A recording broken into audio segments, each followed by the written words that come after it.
I used to believe relationships broke in a single moment. One shattering discovery. One explosive argument. One confession that changed everything you thought you knew about a person. But when my own relationship ended, when I finally understood what Eric had been doing behind my back, I learned something far more painful. Betrayal is not a thunderclap. It's a drip. A slow leak. A quiet erosion of the things you didn't even realize were holding your life together. And by the time you notice the water pooling at your feet, the damage is already everywhere. I remember the exact evening it started feeling wrong, even though I didn't understand why at the time. It was late autumn, the kind of evening where the sky turned a dull blue before collapsing into darkness. I had been working from home all day, trying to finalize a client reconciliation that kept giving me mismatched balances. My eyes hurt. My coffee had gone from hot to lukewarm to cold without me tasting half of it. The apartment smelled faintly of cinnamon because Eric had left a candle burning in the kitchen. When the door opened, I felt that familiar lift in my chest, the one I always got when he came home, even after 4 years together. He dropped his keys in the ceramic bowl, the one we bought at the weekend market on our anniversary, and said something about traffic being unbearable. His voice sounded a little too bright, like someone turning up the volume on a bad speaker to mask distortion. I asked how his day went. He said fine. I asked if he had eaten. He said not really. He kissed the top of my head on his way to the bathroom, and I felt the faintest trace of a perfume that wasn't mine, something floral and sharp, like jasmine mixed with citrus. I froze for half a second and then told myself it was from someone at the office. Someone he'd walked past. Someone who hugged him goodbye after a meeting, maybe. I had never been the jealous type. I had always believed in context. Explanations. Reason. But that night, something small lodged itself under my ribs, like a splinter I couldn't quite remove. While he showered, I heated leftovers and set the table. I put out 2 glasses, 2 forks, the folded cloth napkins he liked. When he sat down across from me, towel-dried hair sticking up a little, he looked tired but still familiar. Still mine. He asked how work was going. I said it was fine, just tedious. He nodded, distracted. I told myself not to read into it. After dinner, he retreated to the living room to finish some emails. I stayed in the kitchen, rinsing plates, wiping counters, folding napkins. Little domestic motions that should have felt comforting. Instead, they turned mechanical. When I walked past the living room, I saw the faint glow of his laptop screen. I asked if he wanted tea. He said maybe later, voice distant. His shoulders were hunched in that way they got when he was stressed. But something about his posture felt closed off. Like a door pulled shut. I went to bed early and lay awake listening to the soft clicking of his keyboard. He came in around midnight, carefully lifting the blanket and sliding beside me. I pretended to be asleep. He wrapped an arm around my waist and whispered something about being sorry he was so busy lately. I didn't answer. The next morning, everything returned to normal. Or at least, what I thought was normal.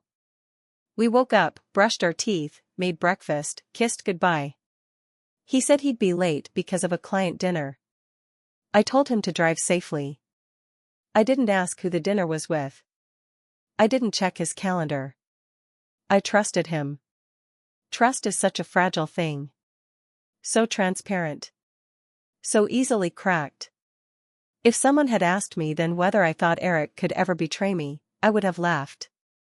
I would have said he was the one person I never had to doubt. I would have said that if he ever fell out of love with me, he would tell me honestly, because that was who we were.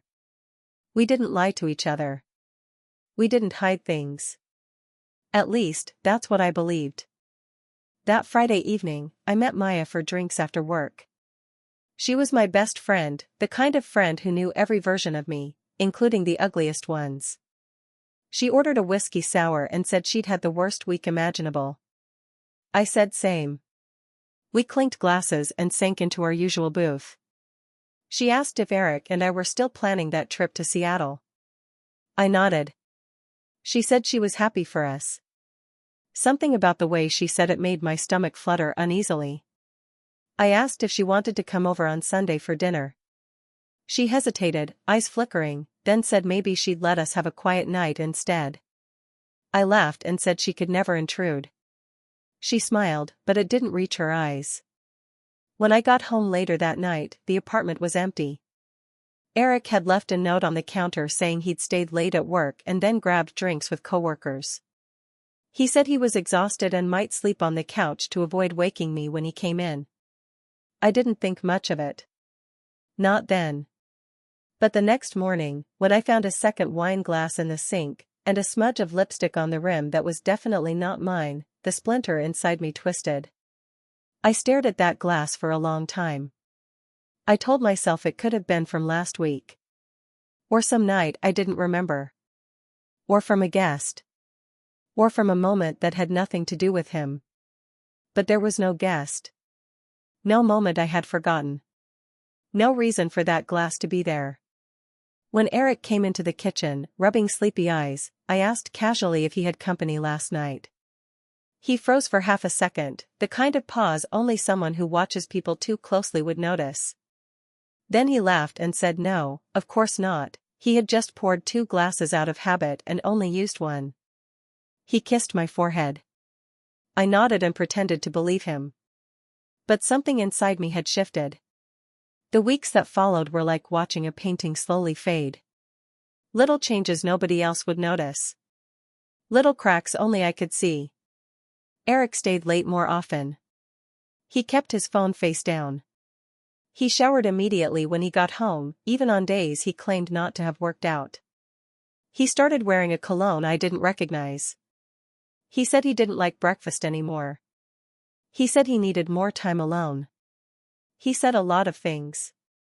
But what he didn't say mattered more. He didn't say he loved me as often.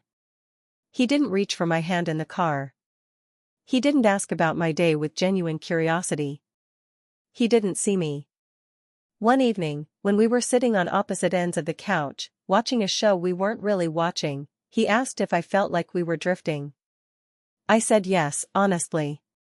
He said work was getting overwhelming, that he wasn't himself lately. I believed him. I always believed him. I didn't know how not to. But the moment that cemented everything happened on a rainy Thursday afternoon. I had left my office early because a migraine was settling behind my eyes like a storm. I decided to pick up groceries on the way home. As I walked past a small cafe 2 blocks from our apartment, I saw a familiar silhouette through the window. Eric. Sitting with someone. Their hands were close, too close. Their heads tilted together. I stepped closer. And then I froze. It was Maya. My best friend. She was laughing at something he said, one hand brushing her hair back, leaning in with an intimacy I recognized too well. They didn't touch. But they didn't have to. Some distances are closer than contact. I stood there in the rain, watching time fold in on itself. A couple walking their dog passed by me. A teenage boy jogged across the crosswalk. Cars splashed through puddles. Life moved. Inside the cafe, Eric reached out and touched Maya's arm lightly. She didn't pull away. I don't know how long I watched them. It could have been 10 seconds or 10 minutes. Eventually, I turned and walked home without buying groceries. That night, when Eric came home smelling faintly of the cafe's roast blend, he kissed me and asked about my day. I said it was fine. I asked about his. He said it was busy. He said he hadn't eaten lunch. He said he'd barely had a break. He said he wished he could slow down. He said everything except the truth. I nodded and smiled and pretended to believe him.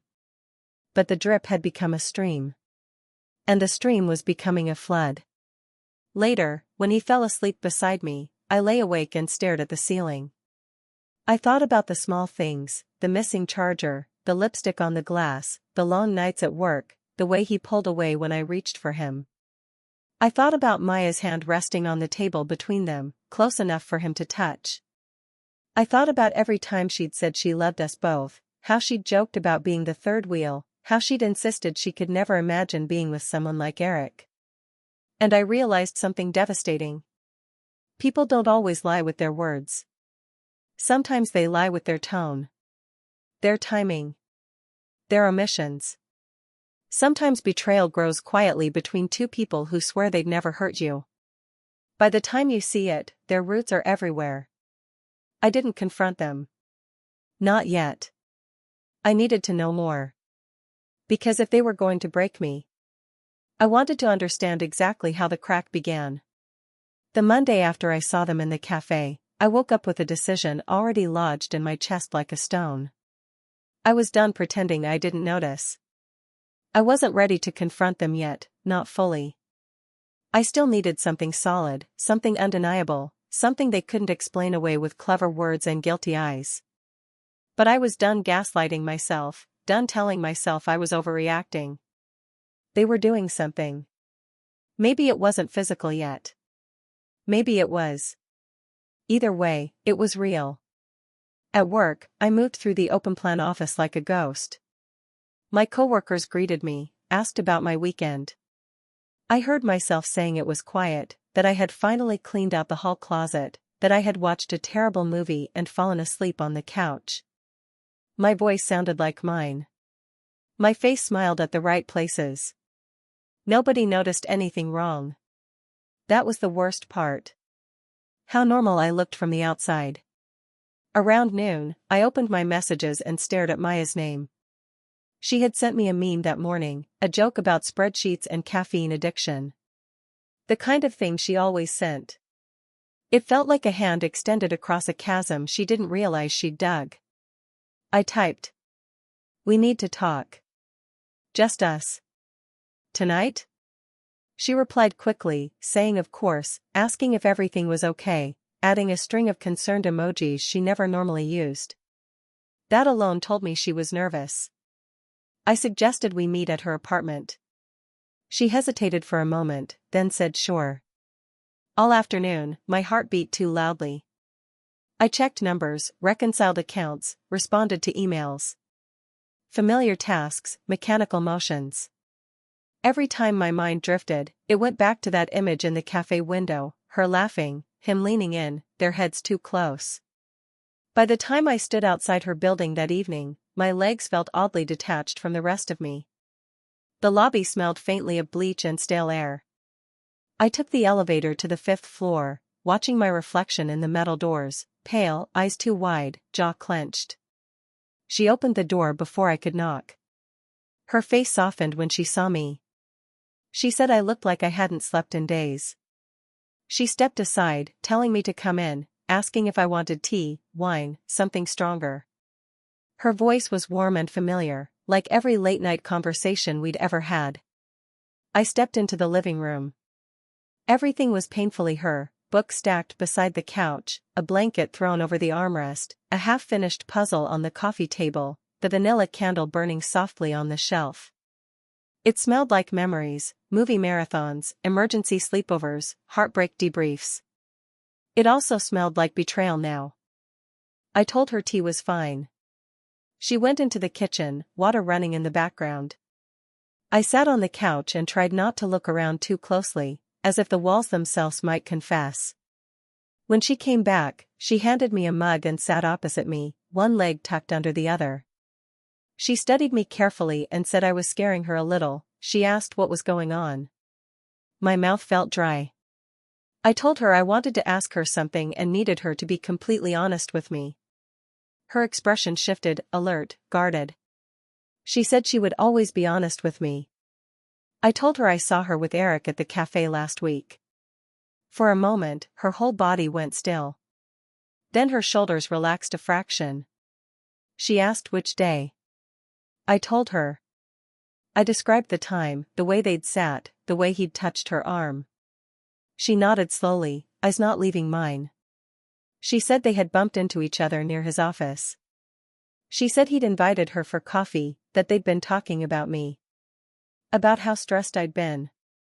About how to support me better. She said it wasn't what it looked like. I swallowed the bitterness rising in my throat. I asked her why they hadn't told me. She looked away, toward the window. She said she hadn't wanted me to overthink. She said she knew how it could look. She said she understood why I'd be hurt seeing them together without context. She apologized for not telling me. Her words were reasonable. Thoughtful. They didn't match the way they'd leaned toward each other. I stared into my tea. I said I'd noticed Eric acting different lately. She asked how. I said he was distant. Defensive. Showering as soon as he came home. Hiding his phone. Working late more than usual. She nodded slowly again, lips pressed together. She said sometimes people pull away when they're under pressure, that it didn't always mean the worst. She said she remembered how my father had withdrawn before he left, and how that had shattered me. She said maybe I was seeing ghosts of that. Hearing her invoke my father made something in me recoil. I told her this felt different. She tilted her head and asked if I'd spoken to him about how I felt. I said not really. She sighed softly, then suggested gently that maybe this was about my fear more than his actions. That maybe I was waiting for this relationship to fail so I could say I'd been right not to trust in the first place. Her words slid under my skin like needles. This was what she was good at, turning a conversation, so I ended up doubting myself more than anyone else. I asked her plainly if anything inappropriate was happening between her and Eric. She held my gaze. She said no. Her voice did not waver. There was no dramatic flinch. No guilty laugh. She didn't look away. If I hadn't seen their messages, I might have believed her. Except, I hadn't seen their messages. Not yet. All I had was a cafe, a wine glass, a scent of perfume, and a growing list of moments that felt wrong. I realized something then. I was trying to extract a confession from someone whose entire behavior suggested she had already decided on a story. I could keep pressing. Or I could watch. I chose to watch. I finished my tea. We talked about other things, work, the news, a podcast she had been listening to. We laughed in the right places. She walked me to the door and hugged me tightly before I left. She said she loved me. She said she was there for me always. Her eyes were glossy with unshed tears when she closed the door. On the bus ride home, city lights smeared across the windows. I watched my reflection and saw someone I barely recognized, someone hanging between denial and certainty, not brave enough yet to land on either side. When I stepped into our apartment, Eric was on the couch, laptop open, television playing softly in the background. He smiled when he saw me, then frowned slightly and asked if everything was okay. I said yes. He asked if I'd been crying. I said no. He patted the cushion beside him and told me to come sit. I did. His arm went around my shoulders, familiar and heavy. For a moment, I wanted to sink into him and pretend everything was fine. Pretend I hadn't seen him in that cafe. Pretend I hadn't watched him smile at my best friend in the way he used to smile at me. Instead, I sat rigid. He looked at me and asked what was wrong. I thought about asking directly. Are you in love with her? Are you cheating on me? Are you planning a life where I don't exist? But something held me back. I said I'd seen him with her at the cafe last week. He blinked. Then nodded. He said he'd been meaning to mention it. He said he'd run into her after a meeting and they'd grabbed a coffee. He said they'd spent the entire time talking about me, about my stress, my workload, my tendency to keep things bottled up until they exploded. He said they had both agreed they needed to be more supportive. The story matched hers almost exactly. Almost. Except for the way his eyes darted to the side when he said it. Except for the way his hand tightened fractionally on my shoulder, as if bracing for impact. Except for the fact that neither of them had mentioned it until I brought it up. I told him it would have been nice to know. He apologized, said it had slipped his mind. He asked if it bothered me. I said a little. He kissed my temple and said he understood. He added that he and Maya cared about me deeply and would never do anything to hurt me. The words sounded rehearsed. That night, when he fell asleep, I lay awake again. I could keep circling them, asking questions, collecting half-truths, letting them convince me that the problem was in my imagination. Or I could do what I did best at work. Document. Observe. Wait for patterns. Over the next few weeks, I became someone I never thought I'd be. I started checking our shared calendar more closely. I noted when Eric said he had late meetings and whether they lined up with Maya's audit deadlines. I watched their interactions at group gatherings, the way their eyes lingered a moment too long, the way they both laughed fractionally louder at each other's jokes. Nothing was overt. Nothing was obvious. If I tried to explain it to anyone else, I would sound insecure. But the drip continued. One evening, coming home early from a client meeting that had been cancelled last minute, I found Maya's scarf hanging on the back of our kitchen chair. It was a red wool scarf I had seen her wear 100 times. Eric told me she had stopped by to drop off a book I had lent her. He said she hadn't stayed long. He said he'd forgotten to tell me. Another time, I went to text Maya about dinner plans and saw that her chat bubble was pinned to the top of Eric's messaging app, above mine. A small detail, but sharp. I caught them sharing a look at a mutual friend's birthday party when a song came on, an inside joke I wasn't part of. He said later it was because the song reminded them of a stupid ad from years ago. She said the same. Always, they matched. One Saturday afternoon, when Eric had gone out for a walk to clear his head, my phone buzzed with a message from an unknown number. The text was short. "You should check his other phone." My heart jumped into my throat. I replied asking who it was. No answer. I stared at the message for several minutes, my mind racing.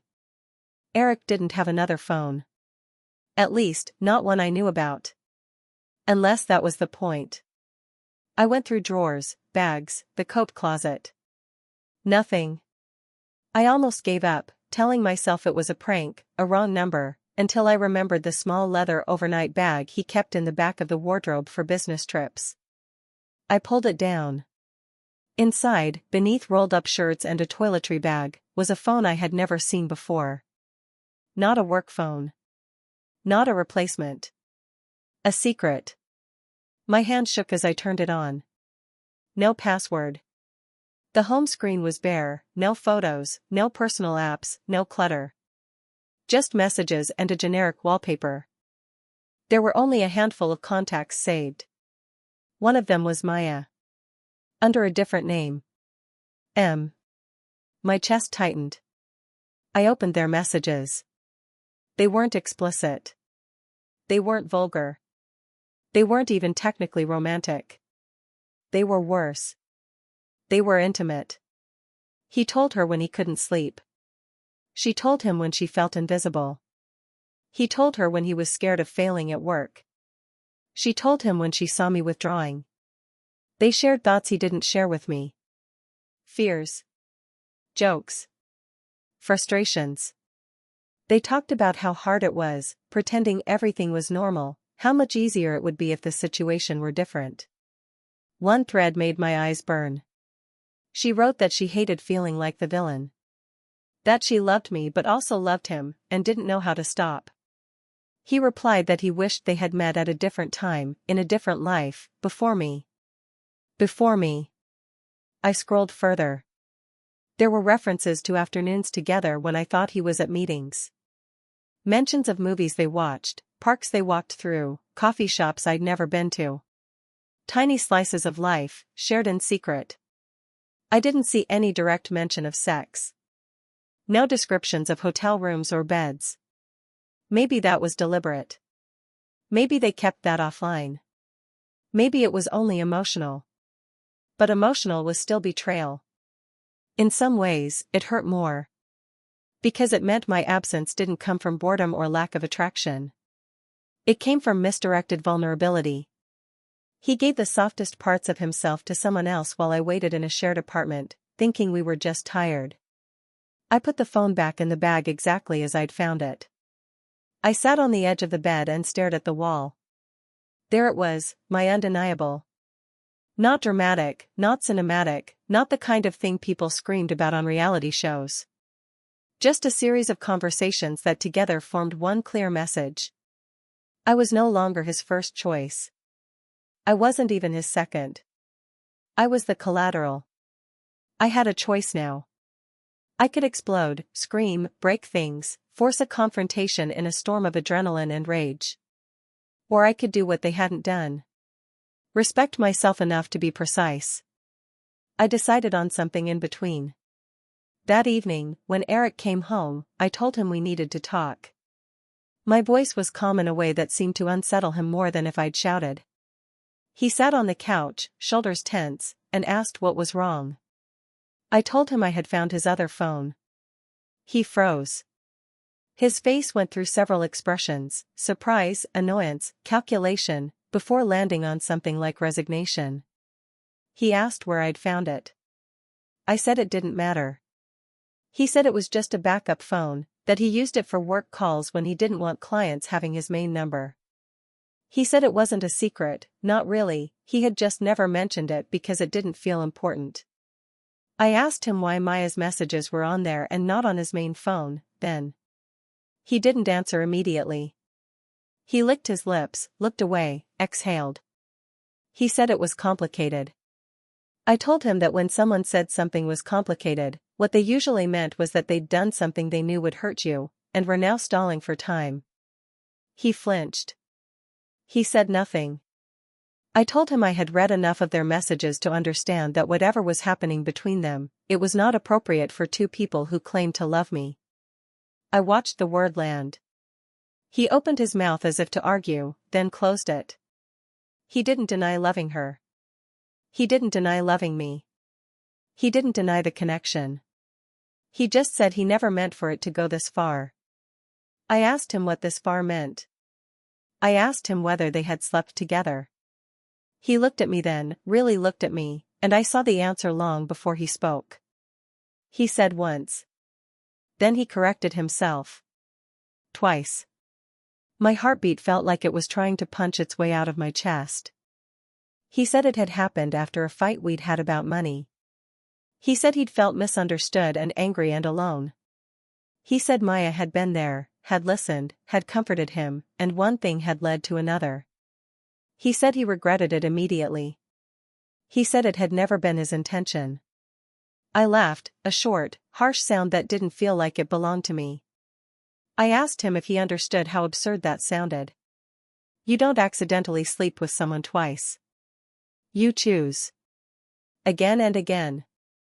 He said he knew I would see it that way, that he wasn't trying to excuse it, only explain. He said that after it happened, they both agreed it was a mistake and would never do it again. I told him their messages didn't sound like people who had made a mistake and moved on. They sounded like people building their own private world. I asked him if he loved her. The silence between us grew dense. He said he didn't know. That hurt more than a simple yes. If he'd said yes, I could have filed it away as something clear. Final. If he had said no, I could have called him a liar and at least known where we stood. But not knowing meant he had been living in a gray zone where my heart was collateral damage. I asked him when he had planned to tell me. He said he hadn't known how. I reminded him that not deciding was also a decision. He put his head in his hands and said he didn't want to lose me. I believed that part.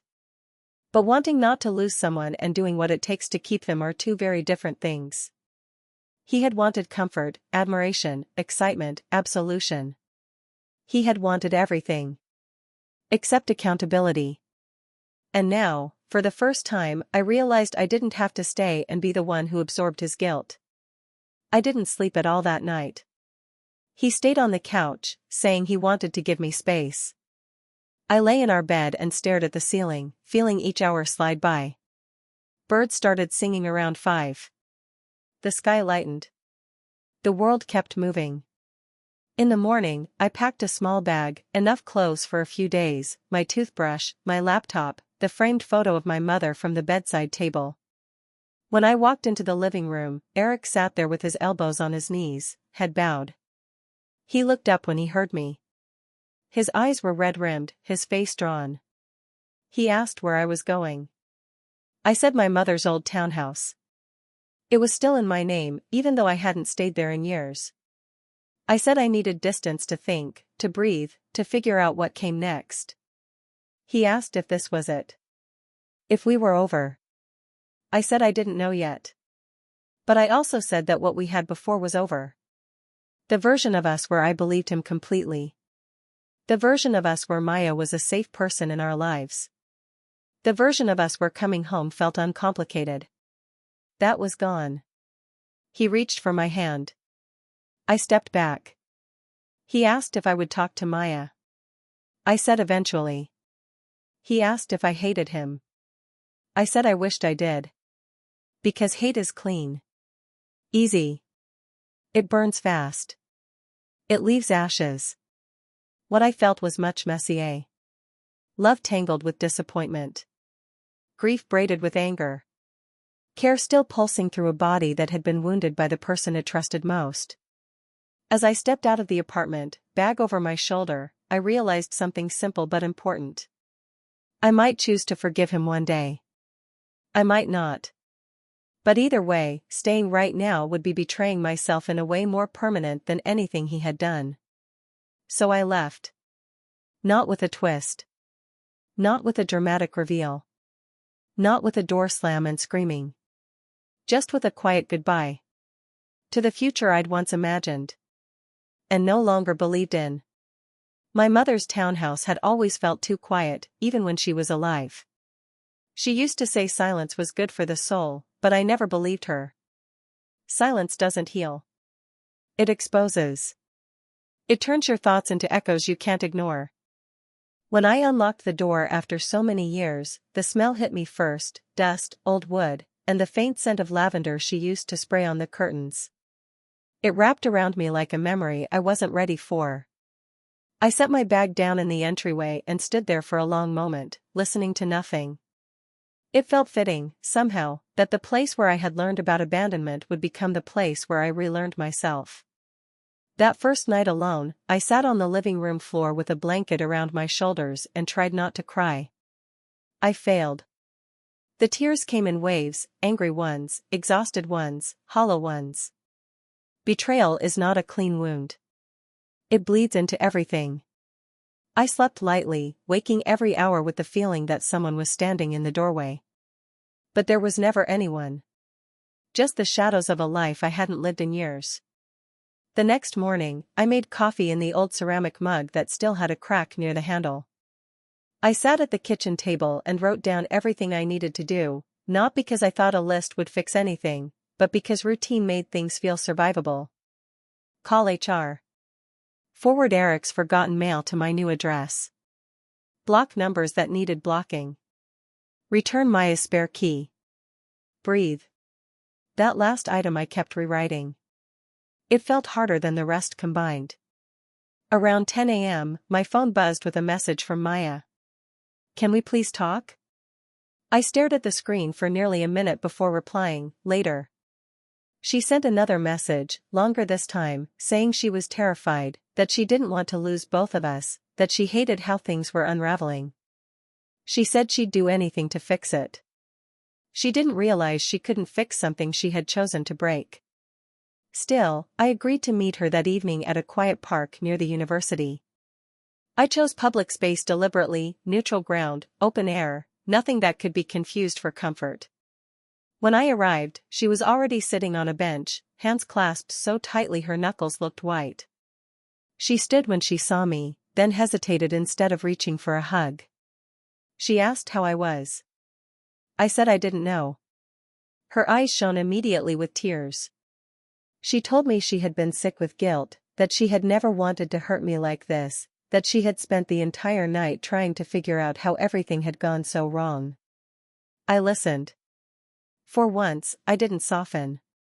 I didn't fill her silences with reassurances or excuses. I let her talk, let her unravel. She said she and Eric had never planned anything. She said their connection had snuck up on them. She said they had both been lonely, in different ways. She said the first kiss happened when she had been crying about something trivial, work stress, a bad date, she couldn't even remember, and he had comforted her. She said it surprised both of them. She said they promised it wouldn't happen again. It did. Twice more. She admitted it without looking at me. I asked her why. Not how. Not when. Why? She wiped her eyes, breath shaky. She said she had always envied me, not my career, not my apartment, not even Eric. She envied the way I seemed so grounded, so stable, so secure in myself.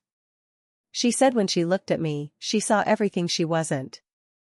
And when Eric began confiding in her. When he said he didn't want to burden me. When he said she was easier to talk to. She let it happen. She said she didn't fall for him. She fell for the feeling of being needed. It was a cruel truth, but it sounded real. I told her she had still chosen the one person she knew would hurt me the most. She didn't deny it. She said she hated herself for it. I didn't say I hated her.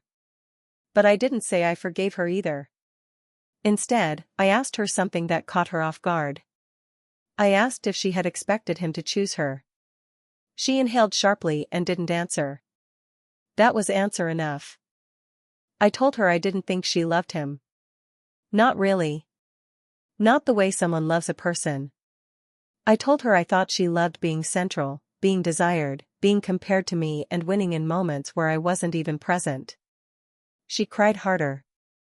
She said she didn't want to lose me. I told her she already had. Not in a dramatic, forever way. But in the way you lose a version of someone you can never get back again. We sat in silence after that. The wind rustled through the trees. A couple walked past us, laughing about something mundane. Life moved without us. Finally, she asked if there was anything she could do to fix things. I said no. Not for now. Maybe not ever. I told her healing wasn't a transaction. She nodded, face crumpled. When she asked if we could still be friends someday, I told her I didn't know. Because I didn't. Before she left, she said she loved me. I didn't say it back. Not because it wasn't true. But because love had become something else between us. She walked away slowly, turning once like she hoped I might call her back. I didn't. Eric was next. He texted me dozens of times over the next 2 days. Some messages were long and pleading. Others were angry, accusing me of throwing everything away. Some were self-pitying. A few were desperate. Eventually, he called from a number I didn't recognize. I answered out of exhaustion more than willingness. He said he wanted closure. I said closure wasn't something he could demand. He asked if we could meet at the apartment one last time. I refused. He asked if we could meet somewhere neutral. I refused again. Closure, I told him, wasn't a performance. It wasn't a conversation where he explained his pain until I soothed him. It wasn't a chance for him to feel better about what he had done. Closure was what I chose for myself. He became quiet. After a long pause, he asked the question he hadn't asked before. Was there any possibility of us getting back together someday? I answered honestly. No. Not because I hated him. Not because I wanted revenge. But because he had taken something fragile and honest inside me and handled it like something replaceable. He said he understood. I don't think he really did. Before hanging up, he told me he would always love me. His voice cracked. For a moment, the smallest part of me, the part that remembered the conference where we met, the nights we cooked together, the laughter we shared, hurt with unbearable tenderness. But love isn't what keeps people loyal. Love isn't what protects. Love isn't enough when two people stop choosing each other. I whispered goodbye and ended the call. Healing wasn't cinematic. It wasn't dramatic. It wasn't transformative. It was slow. Morning coffees where my hands shook a little less each day. Afternoons spent cleaning the townhouse room by room. Late nights sitting on the floor listening to my own breathing. I went back to work after a week. People asked if I was okay. I lied in that polite corporate way, said things had been rough, but I was fine. That magic word, fine. I started therapy. I started journaling. I started taking long walks through neighborhoods I didn't know. I learned how to cook one decent meal without burning something. I learned how silence felt when it wasn't the absence of someone, but the presence of myself. Little by little, the image of Eric and Maya in that cafe lost its sting. Not because it hurt less, but because it defined me less. One evening, after months had passed, I walked into the townhouse and felt something strange: peace. Not joy. Not triumph. Just peace. I made tea. I sat at the table. I breathed.